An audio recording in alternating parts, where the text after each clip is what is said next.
আসসালামু আলাইকুম। সবাই কেমন আছেন? আশা করি ভালো আছেন। ঈদের ছুটি শেষে অনেকেই গন্তব্যমুখী যার গন্তব্যস্থলে চলে আসতেছেন, সবার জন্য শুভকামনা। আজকে আমি আপনাদের সাথে শেয়ার করব পেঁয়াজের আচার। পেঁয়াজ ও আম দিয়ে তৈরি একটি মজাদার আচার। এই আচারটা আমি খুব পছন্দ করি এবং আমার বাসার আমার বোন, ভাগ্নে, আমরা সবাই পছন্দ করি। আমার একটু কথা ভাই আছে, ও পছন্দ করে। যাই হোক, এই আচারটা শুধু খাওয়ার জন্য না, এটা একটা খিচুড়ি এবং পোলাও বা বিরিয়ানি দিয়ে খেতে বেশ সুস্বাদু লাগে এবং খিচুড়ি পোলাও যেটাই বলেন আমার কাছে বেশ সুস্বাদু লাগে। আপনাদের কাছে কেমন লাগবে সেটা আমরা জানি। এবং ডাল দিয়ে ভাত খাবেন বা সবজি দিয়ে ভাত খাবেন, এটা দিয়ে খেতে পারেন। তো এর জন্য আমরা পেঁয়াজ এবং আম কেটে আমরা প্রথমে শুকিয়ে নিয়েছি রোদে। আমরা এগুলো ফ্রিজে রেখে দিয়েছিলাম শুকিয়ে সংরক্ষণ করে। এর জন্য একটু আমগুলো হয়ে গেছে তলা। যাই হোক, আমরা নিয়েছি এখানে সরিষা বাটা, আদা রসুন বাটা, মেথি, শুকনো মরিচের ফাঁকি, হলুদ গুঁড়ো, আর হচ্ছে ধনে গুঁড়ো, আর সিল্ক বলে এটাকে, সিল্কা এটা নিয়েছি, আর লবণ আর সরিষার তেল। এটা 2.5 কেজি পরিমাণ সরিষার তেল নেওয়া হয়েছে। আসলে এই আচারটা তৈরি করতে কিন্তু বেশ কিছুই প্রয়োজন হয়। যাই হোক, এখানে নেওয়া হয়েছে পাঁচফোড়ন, এলাচ, দারচিনি আর তেজপাতা আর একটু মেথি। মেথিটা আমি আগেও দেখেছি। যাই হোক, পাঁচফোড়নের সাথেও মেথি থাকে।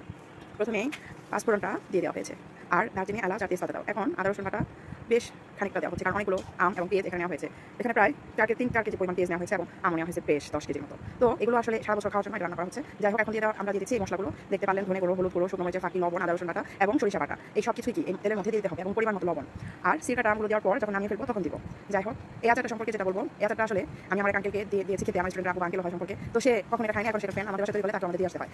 এটা ঘ্রাণ এত ভালো লাগে, সে তেল দিয়ে মুড়ি মাখিয়ে খায়। যাই হোক, তারা বাসায় সবাই এটা করে খায় আমার এই আচারটা দিয়ে আসলে। যাই হোক, এখন আমার ভাগ্নে বড় হচ্ছে মাত্র 12 বছর, তো সে ওই আচারের ফ্যান। এটা আমাদের বাসায় শুধু এক আচার বেশি ভালোভাবে দেওয়া হয়। এই আচারটা আমার মাস্ট দিতেই হবে। আর আম যেহেতু শেষের পর্যায়ে, তো প্রথম দিকে আমরা একটু ব্যস্ত ছিলাম, আমার শরীর ভালো ছিল না, যার জন্য আচারটা দেওয়া হয় না। এখন আসলে আচারটা দেওয়া হলো, এটা তো অনেকটা সময় সাপেক্ষ ব্যাপার এর জন্য আরো বেশি। যাই হোক, এই আচার আর এখানে আমরা ব্যবহার করবো মরিচ, লাল মরিচগুলো।